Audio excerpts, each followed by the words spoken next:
Welcome to Impact Makers Radio, featuring industry thought leaders sharing problem-solving insights to help grow your business and live the life you love. And here's your host, Stewart Andrew Alexander. Hi, and welcome to another Let's Talk Divorce conversation. And on this segment of the show, I have family law divorce mediator Rich Gordon. And Rich is the founder of a Fair Way Mediation Center, all the way from the greater San Diego area. Now listen to this, folks. Rich has a wealth of experience in the area of family law, and we'll be talking to you today about helping couples to break up nicely. Now that sounds like a really interesting topic. So if you are a divorcing couple, I think you should seriously consider taking a break, sitting back, relaxing and listening to what Rich has to share with us today. So with that said, let's not keep him waiting any longer. Welcome to the show, Rich. Good afternoon, and how are you?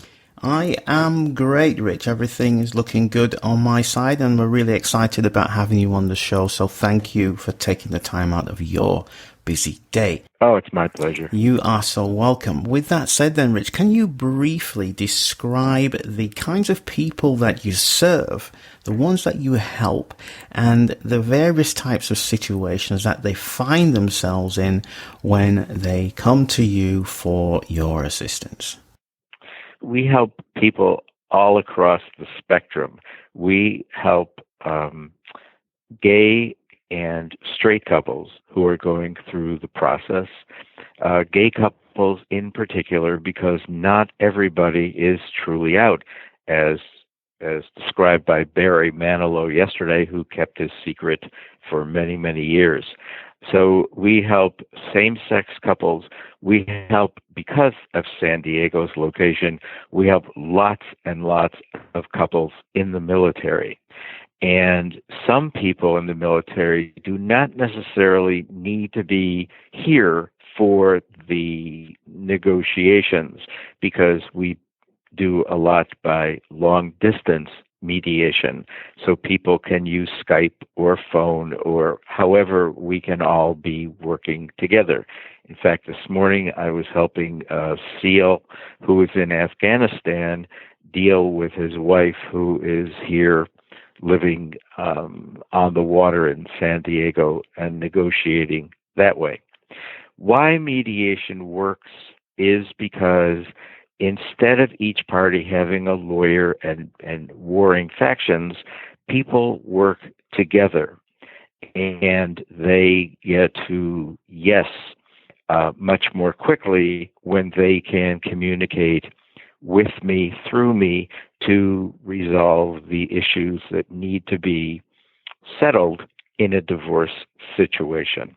So it runs the gamut of people from as short as 6 months to as long as 50 years of marriage who have reached the point of no return in their relationships. I find it really interesting that you're helping same-sex marriage, and especially people in the military. I spent 6 years in the British Air Force and a further 6 years working for the British Army in Germany, and the divorce rates are really high in the British forces. Am I assuming that's a similar thing in the American forces? Oh, absolutely. Kids get married when they join the military. It's their first relationship. It's their first sex. It's often their first child. And then when they're together for a while, they go, this is not what I bargained for. And the rules in the military are somewhat different than the rules in the non-military real world, particularly when it comes to retirement benefits. In the military, first of all, the member of the service does not get any retirement until he or she has been in the service for 20 years. The spouse does not have a right to claim any portion of that retirement until they have been married to the member for 10 years. So it's a stepped up process, but different than somebody who works for IBM, where the spouse would get half of the retirement from day one, but only that retirement which is new. For example, if Joe has been working for IBM for 5 years before they were married, all of that retirement is his and his alone. It's only from day one of the marriage, the new dollars, which would be divided in the retirement package at the end. Okay, then. So keeping in mind that anything you do share with us today is not legal advice or legal assistance, can you briefly share one of the most common misconceptions surrounding, the topic of breaking up nicely? I mean, do people even think it's possible to break up nicely? What are some of the common misconceptions that you come across out there? Well, one of the conceptions is, for example, the spouse who makes less money in the relationship assumes that they're going to get spousal support forever. And it just doesn't work that way. In California, anyway, a marriage of less than 10 years is considered a short-term marriage, and the recipient would only be entitled to spousal support for half the length of the marriage. So I just had a couple who left.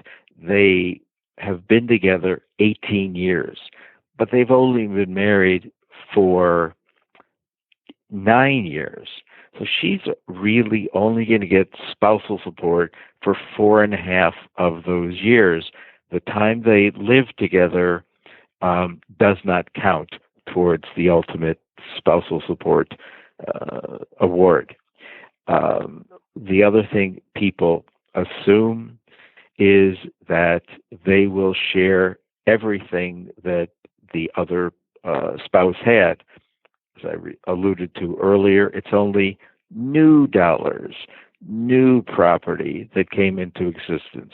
So if, for example, the husband owned a piece of property, a rental piece of property somewhere, and that property is self-sustaining, the rent covers the mortgage, the spouse who marries after that property's been accumulated would not share in that because it's sole and separate property.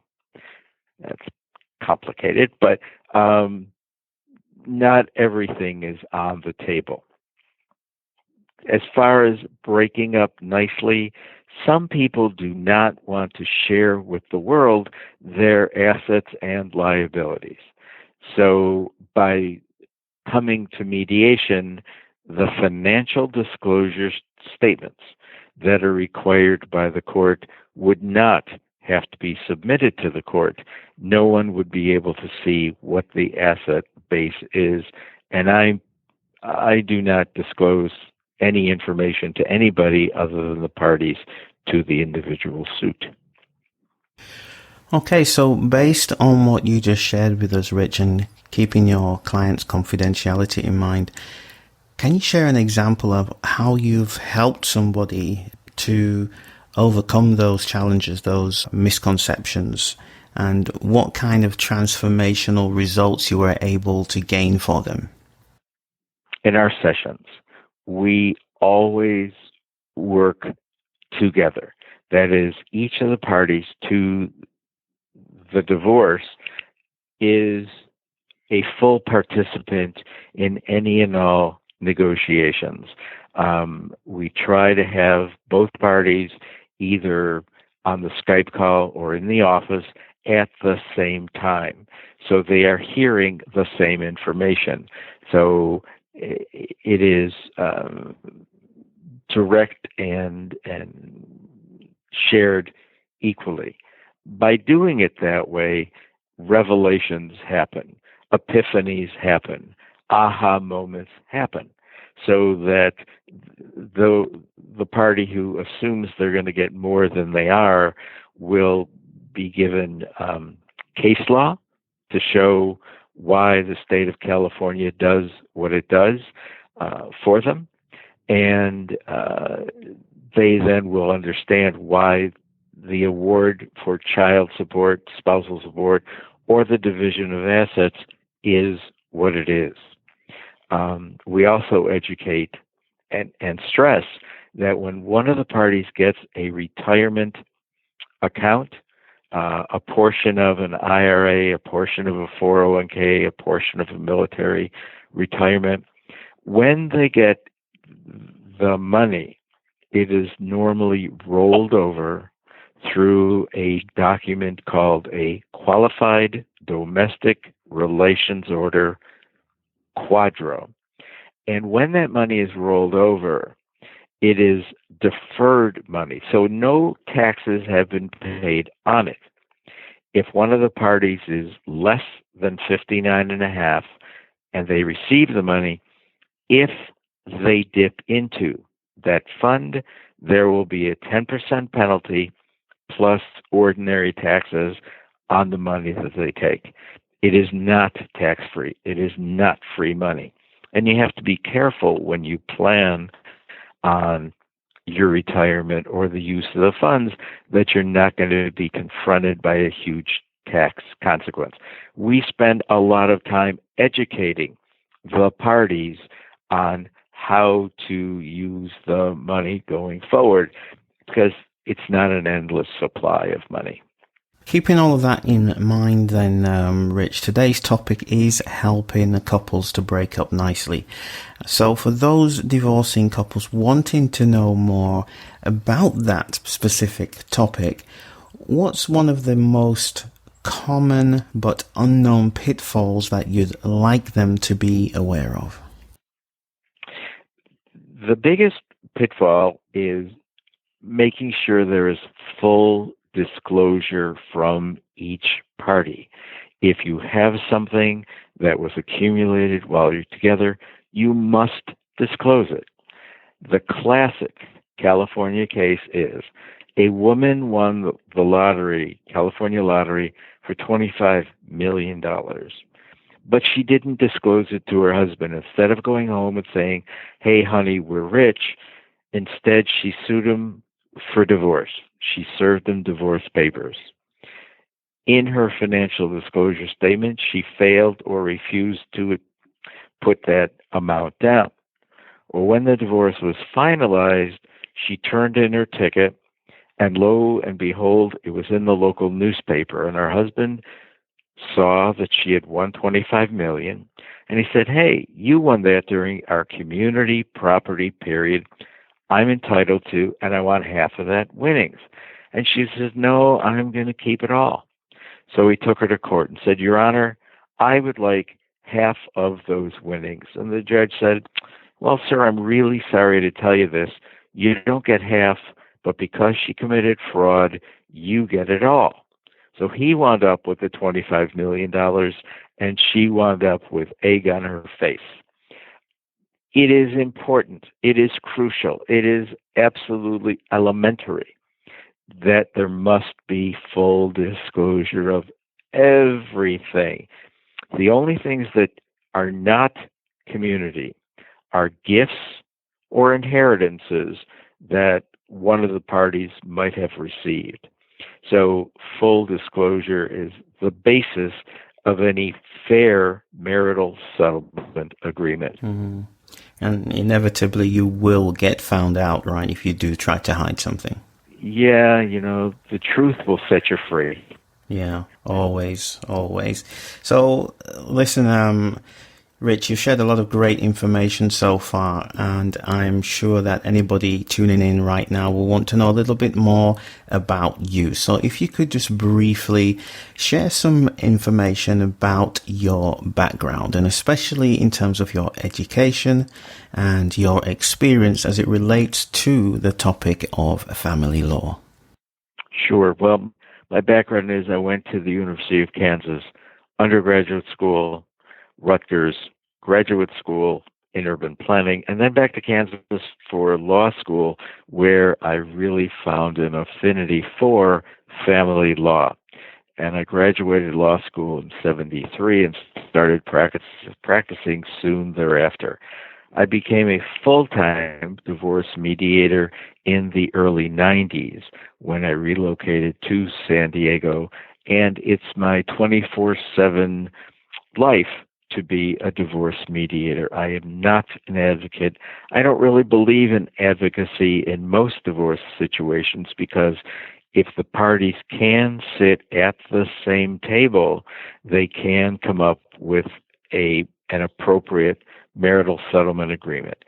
It is far better for their children to have them work out a visitation schedule, a support obligation, and also deciding what's in the best interest for the children, both who are under 18, and then what they're going to do about college, how they're going to pay those expenses when they happen.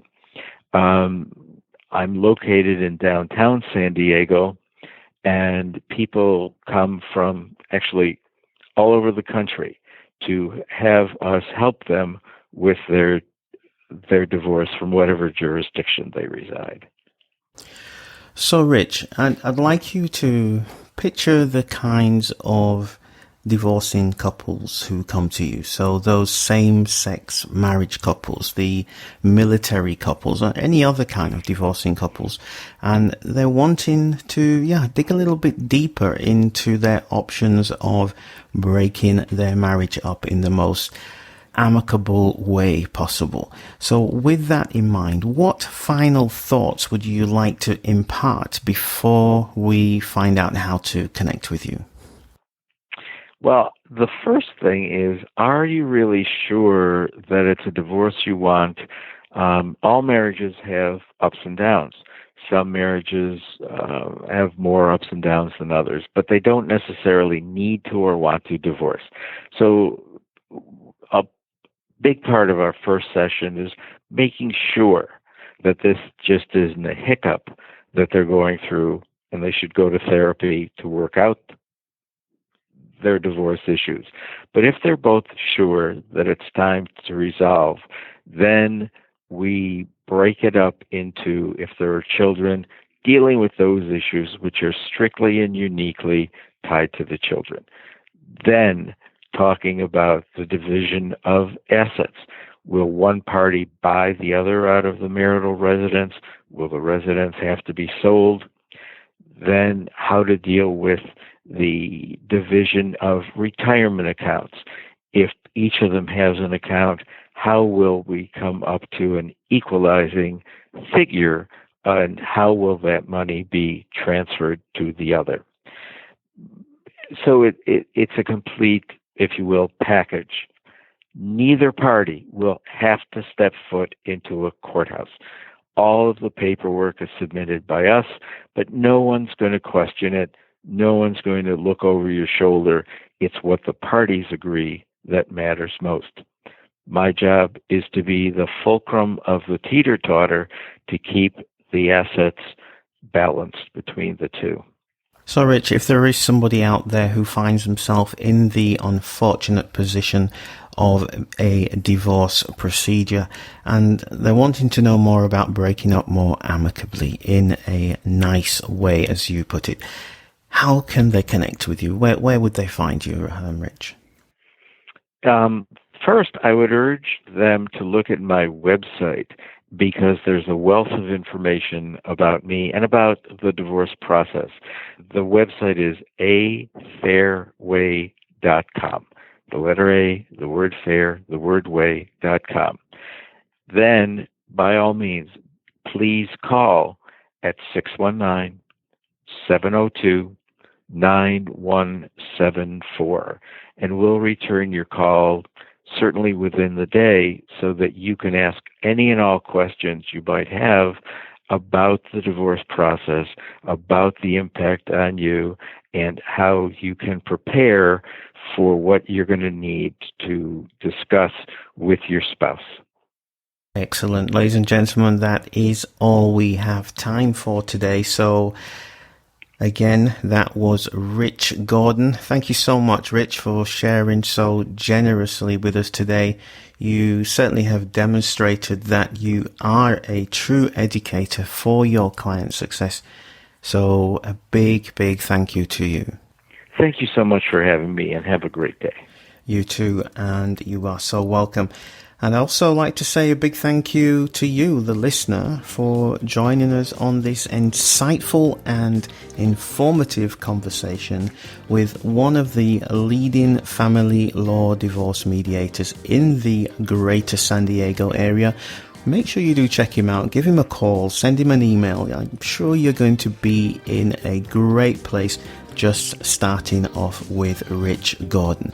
So again, I'm Stewart Andrew Alexander, and we'll be back shortly with some more leading divorce professionals in this, our series of Let's Talk Divorce Conversations. So, until then, take care, have a great day, and we'll talk real soon. Thank you for tuning in to Impact Makers Radio. To listen to all past, present and future industry thought leaders and trendsetters, visit us at impactmakersradio.com.